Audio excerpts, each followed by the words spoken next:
Hey guys, I'm Kevin, I'm Jake. and this is Movie Matters. Today we're talking about Streets of Fire from 1984.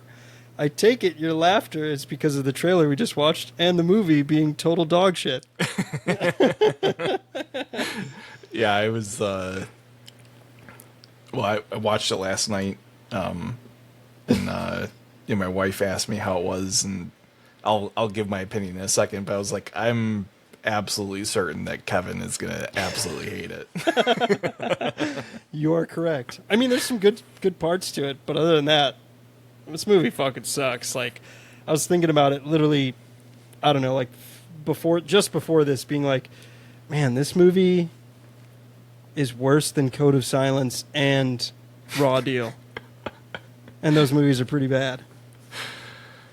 Yeah, so generally I would agree. I'm a little conflicted. You liked it. So Which is okay. Don't let my it's decision sway you. interesting to me. Oh, yeah, for sure. Like, and we'll talk about kind of the backstory of like the production and stuff, I'm sure. And like reading about it kind of made me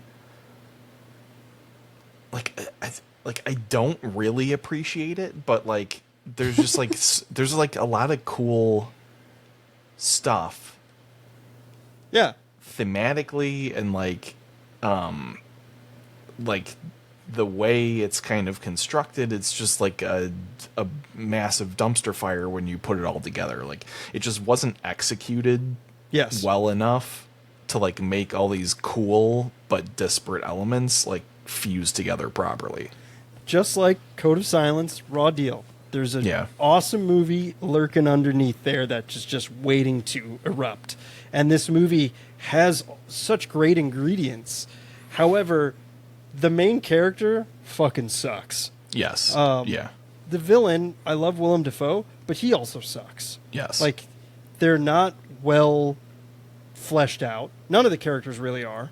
The main character, Michael Pere, if that's how you pronounce his name, he just seems like such a tryhard in this movie. And his voice, he talks like this, like, oh, I'm the coolest guy around. So look at my shotgun and my Mercury car that I drive around with my hair in the wind. I don't know. That's how I felt watching the guy. I was like, man, this guy's just trying so hard. And I'm like, what else has this guy been in? And there's nothing. Like nothing. Nothing, really, worthwhile. It's Walter Hill, which Walter Hill is good. He did 48 Hours with Eddie Murphy and Nick Nolte, which I don't think you've seen, correct? No, I haven't. Okay. I watched it. I didn't care for it that much, to be honest. So maybe I'm just not a Walter Hill fan, but he's made The Warriors, which I hate to say I've never seen it, and that's supposed to be a classic. Yeah. He made The Driver in the 70s, which is supposed to be pretty decent too. The movie Drive takes a lot of inspiration from that. He did Brewster's Millions, which was mediocre, which we did on this podcast. He did Red Heat. I'd say Brewster's Millions floundered because it just wasn't that funny. Otherwise, It was like a pretty well-made movie, Yeah. Also, it is a remake, and it's like the sixth remake. He did Red Heat, which I remember not being great. It's That's another an Arnold Arnold Schwarzenegger movie, right? Yeah, with him and Jim Belushi, John Belushi's brother, Okay. which I haven't seen in a long time, which is an 80s movie, which we will eventually do. He did Last Man Standing with Bruce Willis, which is also mediocre. He's been a producer on a lot of stuff. He's written a lot of stuff. He produced Alien, the original 1979 Alien. He helped produce that. So, he's done some good things. I just don't love him as a director. But this movie, there is some cool parts to it. So you're the one that came up with this option to review. Where did you find this movie? Like, I don't remember if we researched it together and found this movie and listed it. Do you remember how you came across it? I think we had both come across it. Originally, this was going to be like Crime Month. Yeah. And then we pivoted a little bit. Just because of the baby. Yeah. That's coming. His baby, not mine. Yeah, because And neither not of us had seen it. I think we knew it was Walter Hill, and we were anticipating, at least being interesting. Yeah. Which we didn't even look up what it was about or anything. We just knew No, I it was pretty like much a went in blind. crime action movie, and we threw it on the list. So I think it was maybe one of those that we researched where we Googled cult classics of the 80s, and this was probably on the list. yeah, that might have been. I on think that's how we came across it, if I recall. Mm-hmm.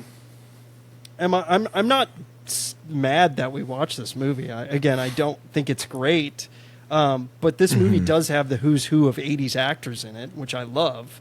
I love that in all the movies we watch, where it's like, oh shit, all right, I know that guy, I know that guy, and I'm going to get to that. But this movie was a huge financial bomb in the U.S. However, it was super successful in Japan. It's funny. It won the prestigious Kinema Junpo Award for Best Foreign Language Feature, which is very interesting. I feel like maybe just because it's 80s and 50s kind of mixed, that it has that what like Japanese culture likes that. I feel like the neon, the 80s vibe. I feel like they it's like very stylized too. Yes, and like yes. that's I think a lot of like the not just Japanese movies, but like a lot of like Asian movies are like very stylized, especially like the martial arts movies and like samurai movies and stuff like that. So like I feel like it's a better cultural fit potentially. Yeah.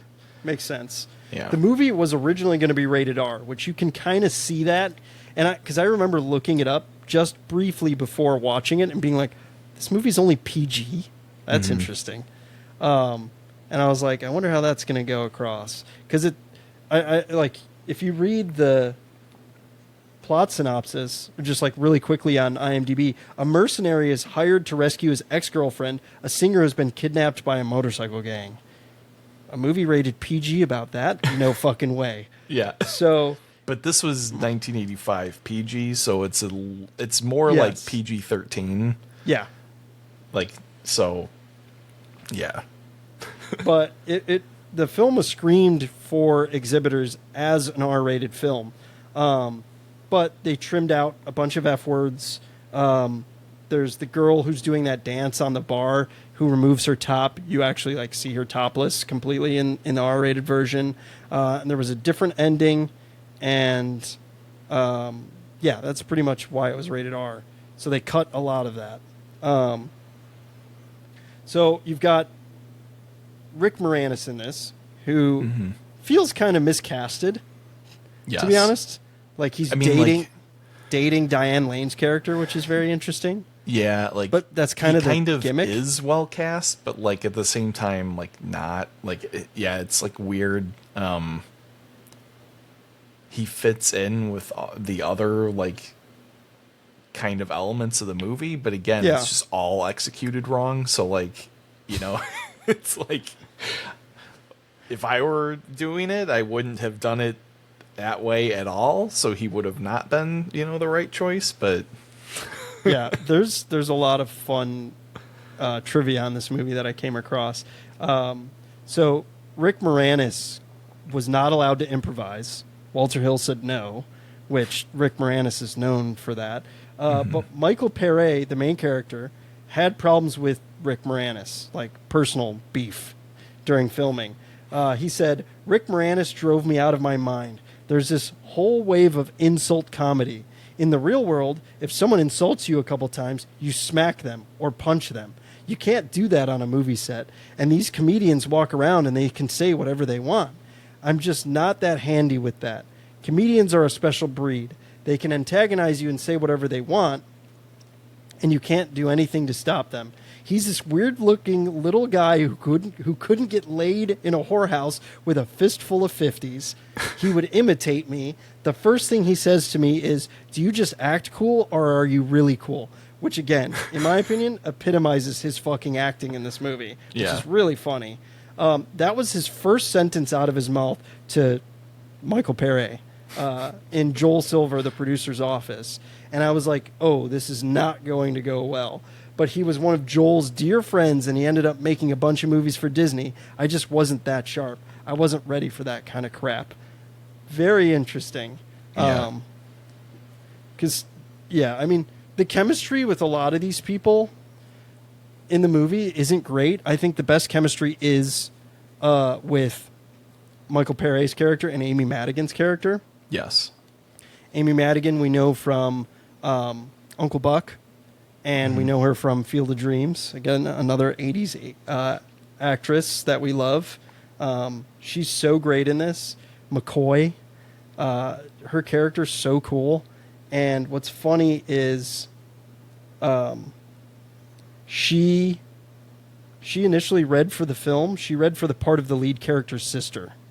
But Madigan told Walter Hill that the best part in the script was the lead character's sidekick. That part initially was a man named Mendez. The part was rewritten for Madigan and was renamed McCoy, which is super sick. Yeah, that's I love interesting. that. Like, again, 80s movies, the female characters are really kind of pushed to the wayside, and she's front and center, and she fucking kicks ass in this. She fucking socks Bill Paxton in the face in the bar scene, which is awesome. I love that part. So, yeah, it's just great. So also Tom Cody is Michael Pere. That's Tom Cody's his character. It was originally intended for Tom Cruise. Yeah. And he was interested, but backed out due to last-minute commitment to the movie Legend, which is a shitty movie, but also a very cool movie. It's a Ridley Scott movie. I don't think you've seen it, correct? I have not seen that. Okay, no. I watched it. One of my buddies lent me the movie. Excuse me, and I watched it, and I thought it's such a cool movie, but the movie is shit. So it's very similar to this movie. Yeah. But Legend's way better. And so, so Michael Pere was given the role, of course, and he said anyone who'd pass that role up has got to be in the wrong business, which is pretty interesting. Again, he feels so wrong. Maybe just because I don't know him and I haven't really seen any of his other movies, but he feels like, again, he's trying so hard to be a badass. And it just doesn't go over well for me. I think this movie, if we had seen it when we were maybe 5 or 6, we would have been like, this movie's fucking awesome. And and like that's seeing exactly what I said to my wife. I was like, I know that this movie has a cult following. Yeah. And like I can kind of see like, but like again, it's not a Roadhouse style cult following where it's like so bad that it becomes, good and fun. It's immortalized. Yeah. But I'm like, I bet you it's a bunch of kids that watched it and thought this movie fucking rips. And like, like, I'm like, because if you just watch this movie and like ignore all of the elements besides like the action, like it's an action movie and like it's a like pretty fast paced action movie.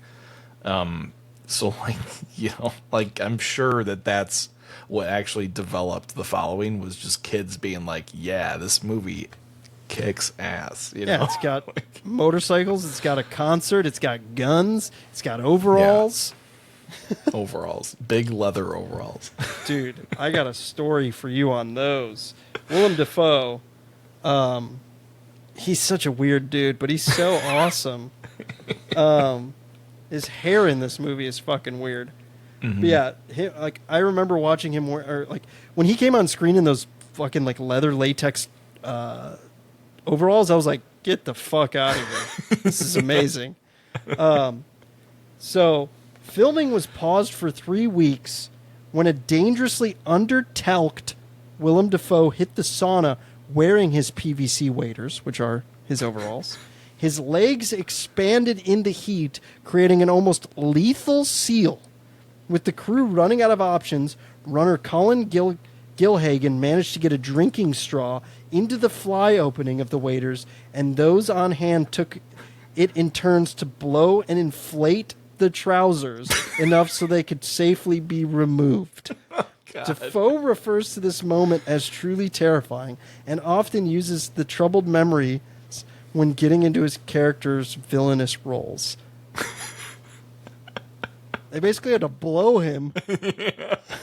Imagine that. They put a straw right at his crotch and were blowing into it. That's literally a scene from Airplane. Yeah. My God. I read that and I was like, get the fuck out of here. Like, that's so good. I couldn't believe it. Yeah, that's ridiculous. Yeah. I mean, his, like, nipples are just hidden by the overalls perfectly. And it's, like, so weird and hilarious. I mean, kudos to whoever came up with the wardrobe for this fucking film. Jesus. Yeah. I mean, fuck. But this movie's got a cool, like, the cool thing is it's 1950s vibe mixed with 80s, like, noir-ish, neon, action heavy. I think that's really cool. Like the cars, the clothing, the greasers in this movie, the motorcycles. That's all really cool stuff. And it's that fusion is done flawlessly. Yeah, in my opinion. And like, I get like a very big Tim Burton Gotham City vibe from this movie, and it's super cool, and like I'm totally down with it. Probably the most successful part of the movie is the actual like sets and like the set pieces that they created. Yeah, the props and everything, absolutely. Agreed.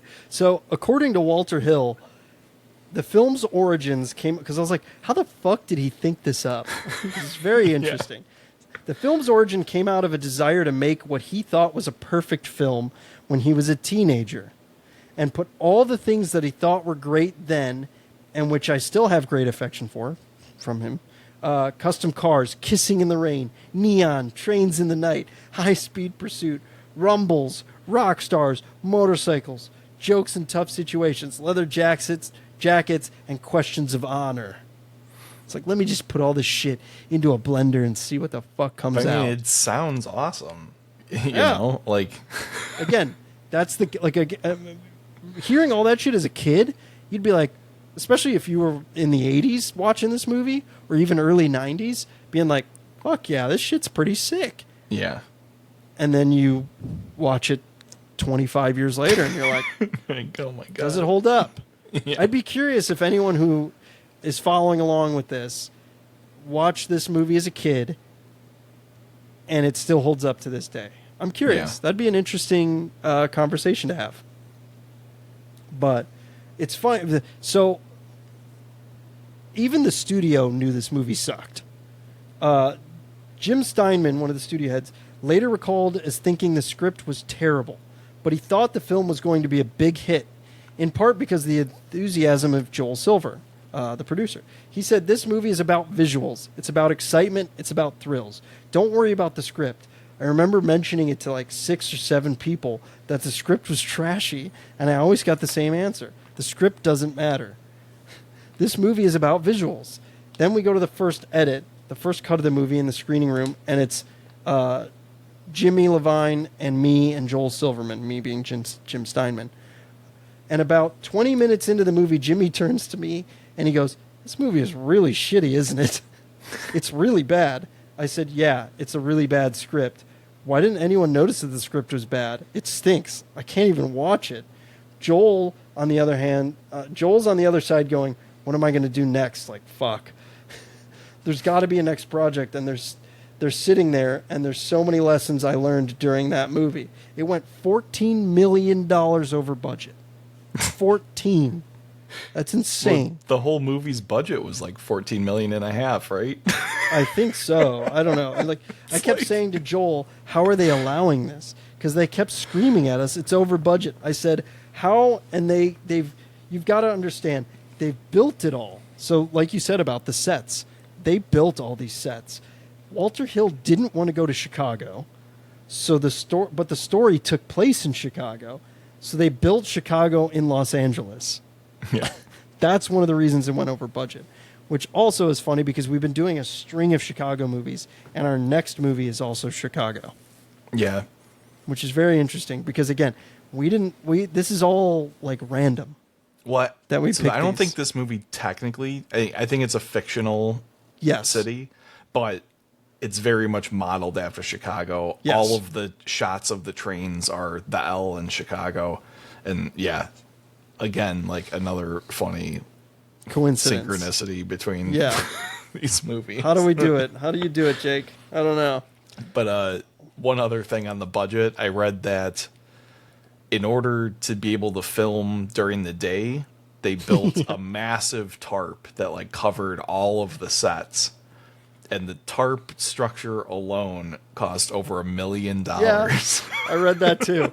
The reason they had to shoot during the day, even though the whole movie's set at night, the whole movie's nighttime, is because of child labor laws, and they couldn't shoot at night with these underage actors, which is very interesting. Funny. Yeah. So, just everything sounds backwards. It sounds like today's Age of Hollywood almost. They do everything backwards. Yeah. They are shooting Chicago in L.A. Right. I get sometimes it's cheaper in certain scenarios. Yeah. This one obviously wasn't the case. No. Yeah, this would not have been a $14 million movie if they had actually gone to Chicago and filmed Pretty interesting. However, the movie opening with the concert is awesome. It's literally like a whole song's worth, which is a little long, but it's great. The song is very catchy. It's very 80s. The outfits are very 80s. It's almost like it's like the Rick Astley type. Yeah, kind of. Or like Jeff Buckley type with the suits and like the hair. oversized suits kind of, and it's cool because it's a very I'm trying to think of like what like 80s artist it kind of reminds me of, and like Blondie kind of comes to mind. It's not Jeff Buckley. I take that back. It's Jeff something. I mean, Rick Astley is a pretty Rick good... Astley for sure. Yeah. I'm Googling it right now. But like it's that like 80s nostalgia for the 50s vibe of a song. And it's super fun. It's super cool. They do a good job of setting up Rick Moranis as an asshole, like right out of the gate. Talking about how he's like being dragged for like a benefit concert, and he's like pissed off that they're like they're like raising money for like something, which is like, it's like, okay, so he's the piece of shit manager. You like instantly establish that this singer, is it Ellen Aim? Mm-hmm. Is Diane Lane is pretty, famous, and has a pretty big fan base. And then you get the biker gang snatching her like right at the end of the song. And what is their motivation for doing that? I don't think it's ever. Yeah, it's never established. Just because like Willem Dafoe's a fucking creep and wants to like be with her. I don't know. It just, again, the villain is not very fleshed out. There's no motivations. That's what it's missing, and that's why the script is fucking shit. Yeah. So like, maybe we should let's like dive into kind of that stuff and like where it's like structurally kind of weird, because do it. So I've got a quote from Gross. Gross. I think he's one of the producers. Gross. Wikipedia. It's the writer. He's one of the writers. Yes. Larry Gross. Thank you. Yeah, Larry Gross. So he said that they were kind of like, Walter Hill had this vision, and they said with the success of Flashdance, they were like, oh, we should do a musical type thing. And that's what kind of like spurred them to be like, all right, like let's like, go all in on this. So Gross said, "We said this movie is a stylized movie. It's not so different from the world of a musical. And there were a few other things that contributed to that direction. One was that decision on Universal's part, a crazy decision, to shoot the movie almost entirely in the studio under a tarp, which we already talked about. Yeah.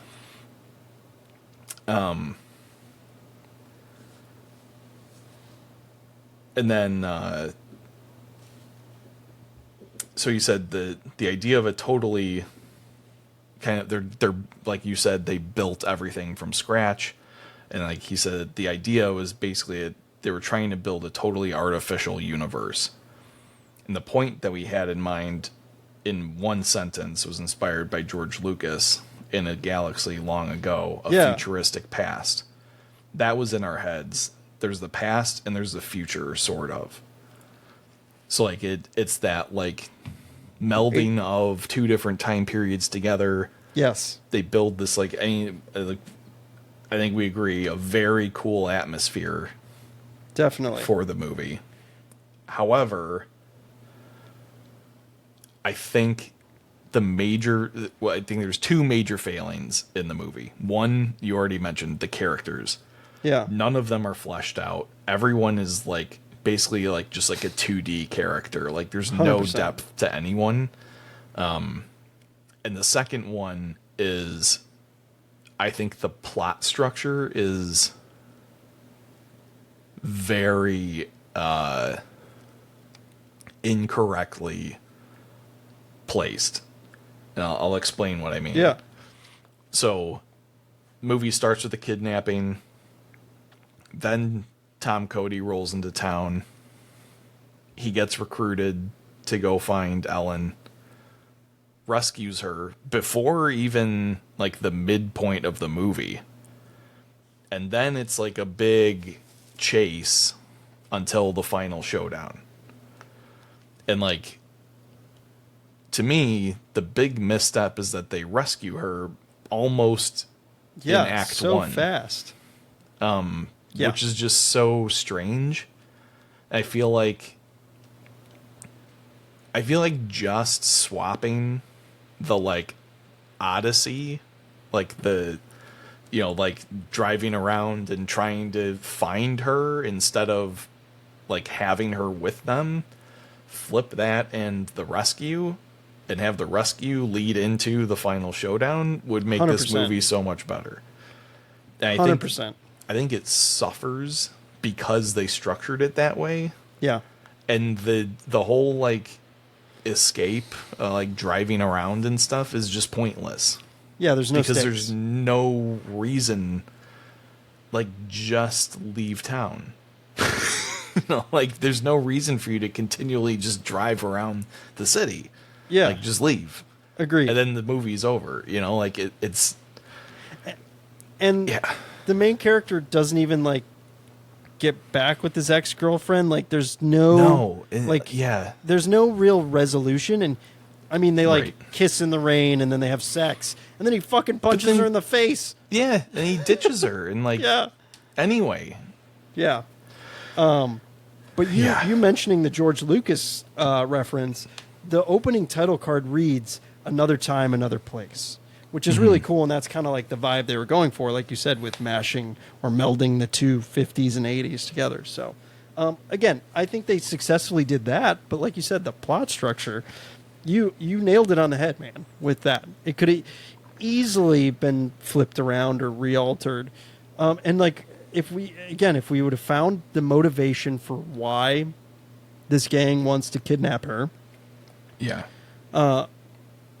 it would help the main character's or the main villain's goal. 'Cause, I don't know, just like I would even ditch the whole like the journey, you know, part of the movie and like spend Act 1 developing every character. Yeah. And their motivation. Act then 2 is the kidnapping. The inciting Act 3 incidents. is the rescue. Kidnapping. You know, and then, like that would be so much more clean and like it would actually drive the action better, I think. like it's funny 'cause I've been thinking about this all day and all night since like watching it yesterday, because I'm just like this is what I mean by like I'm conflicted. Like there's so much good stuff in this movie. It just was like the most shitty possible execution of all these really cool elements. And like I don't know, like if we could like I don't remember what number this is. This is like 115 movies we've watched now, I think or so. something. 100 and something. This is the one, if I had to pick one, that I'd say deserves a real remake treatment. Yeah, I mean, I agree. 107. Okay. That's what we're on. But I was also thinking you're gonna say this is probably one of the worst movies we've watched, I think it is. Yeah. if not the worst. Yeah, it might be. It might be up there. I mean, well, it's Yeah. definitely up there. It might be number one. I don't know. For sure, top 3. It might be number 1. We've watched some shitty movies lately. But next week, Untouchables. That motherfucker is awesome. That movie's really good. So we're gonna get redemption, but yeah. But this movie has a lot of stuff to talk about, which I like. Even the last shitty movies, Code of Silence and Raw Deal, there was a lot to talk about, I feel Yeah. like, which I like. There's a lot of discourse. And talking about the movies is, again, why we do this podcast, and it's fun. Yeah. Sometimes it makes me appreciate the movie. Sometimes it doesn't. Lately, these 3, it makes me not appreciate them and makes me hate them more. yeah. Which is rare, very rare. But there's a lot of interesting. I still got some decent trivia. I mean, the title came from a song written and recorded by Bruce Springsteen on his album "Darkness on the Edge of Town." Original plans were for the song to be featured in the movie, but when Springsteen found out the song would be re-recorded by other vocalists, he withdrew permissions to use the song. It's pretty interesting. Yeah. Yeah. Again, Amy Madigan's character is awesome. Bill Paxton, how's your hammer hanging? That line is ridiculous. Yeah. His character's ridiculous. He always has like such great cameos in these movies. Like in Commando, we lost him, sir. Yeah. Also, it felt like the same when I was watching this. I'm like, this set feels very similar to Back to the Future. Did you get that vibe? A little bit, yeah. Like the diner that they're in feels very similar. Yes, it just felt like yeah. very Back to the Future to me. Like Yeah, there's backlot. a few of the buildings that are give that vibe. I mean, this is a much more dingy than Back to the Future, but Yes. yeah. This is similar. also before Back to the Future. Yep. But yeah, the script is really the worst part. I mean, the dialogue, fucking Willem Dafoe like walks through fire in his overalls and is like, "What's your name?" And the main character gives his name like it's like Tom Cody. And then Willem Dafoe is like, "I'll be coming for her." And then Willem Dafoe just walks back into the fucking fire. I was like, "What the fuck am I watching?" Like, this movie makes no sense. Yeah, no. I mean, I feel like it's they were going for too much like bravado Yeah. in like everybody. It's like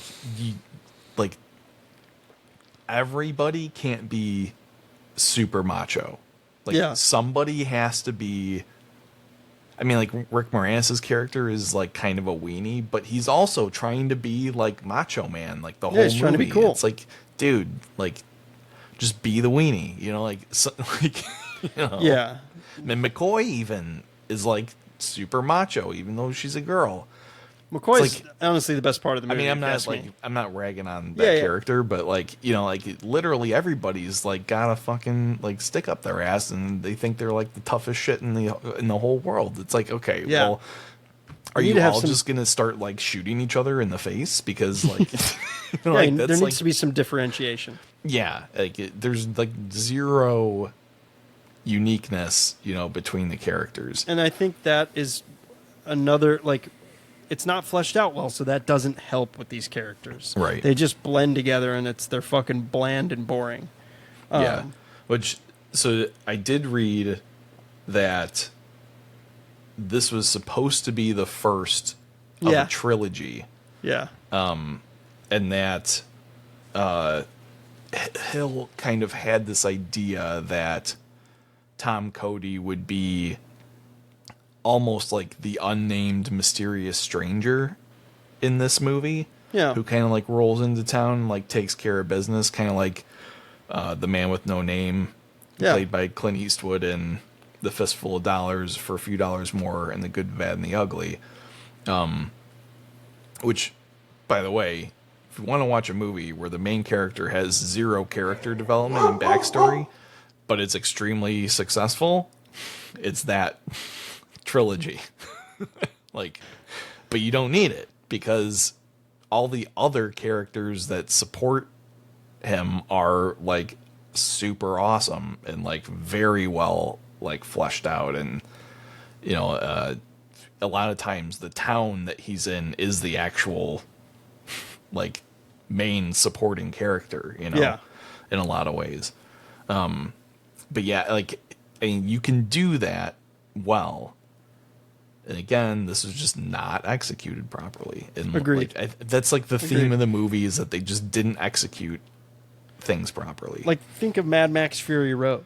Right. Like, yeah. his character is... He has like five lines of dialogue in the entire movie. Like, and you get a little snippet of backstory about him, like is that his daughter that died? Is it not? And then he's just so like mysterious and cool, and it's a chase scene. That's how this movie could have been.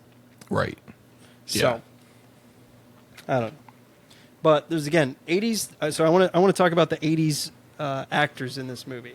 You've got Elizabeth Daily, who plays Dottie in Pee-wee. She's Baby Doll in this movie, I think is her name. Oh, she's like the girl in the pink, I believe. She's, I mean, obviously we know her from Pee-wee's Big Adventure. The singing group, the Sorrels, or Sorrels or whatever, on the bus. You got Bubba Gump from Forrest Gump, who's McKelty Williams. You got Grandel Bush, who we know from, he was in Brewster's Millions. He's in Die Hard. He's in Lethal Weapon. He's very like pronounced in 80s movies, but he's that background guy that has like 8 lines of dialogue.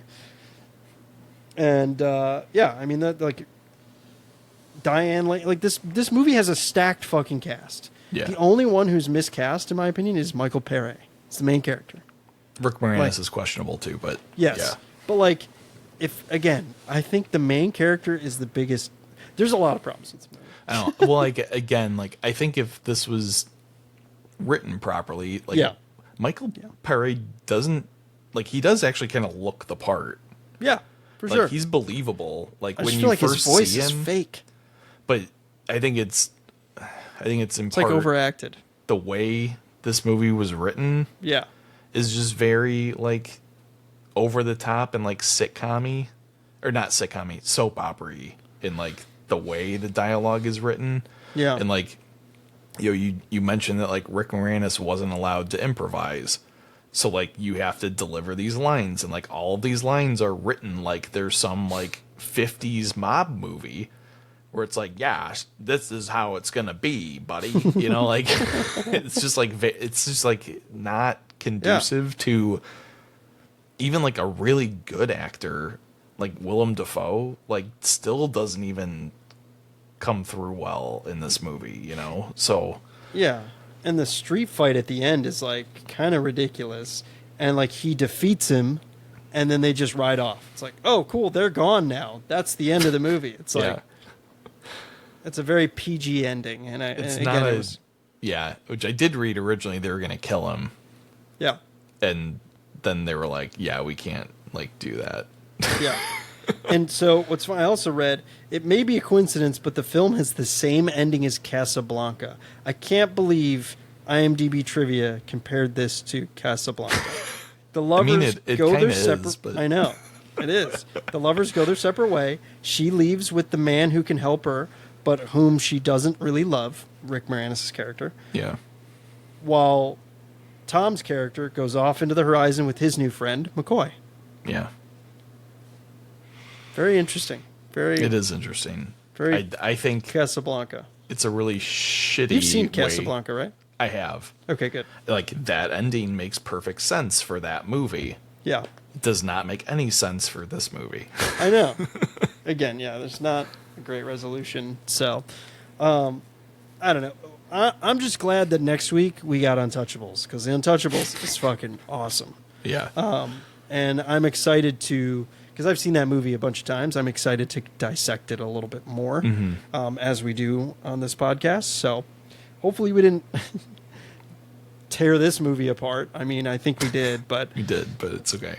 It's okay. Again, I'd be curious to hear other people's opinion on this movie. So if you've seen it, let us know your thoughts on it and if it holds up today. So, but other than that, we got Untouchables next week. Jake may or may not be joining us again. He's having a baby soon. Yeah, I'm going to watch it. So good. Because it's been a minute since I've seen it. Yeah, it's so good. I'm so excited to watch it. But yeah, thank you guys for watching and listening, and hope you guys enjoyed this video, and we'll catch you next week. Yep, see you.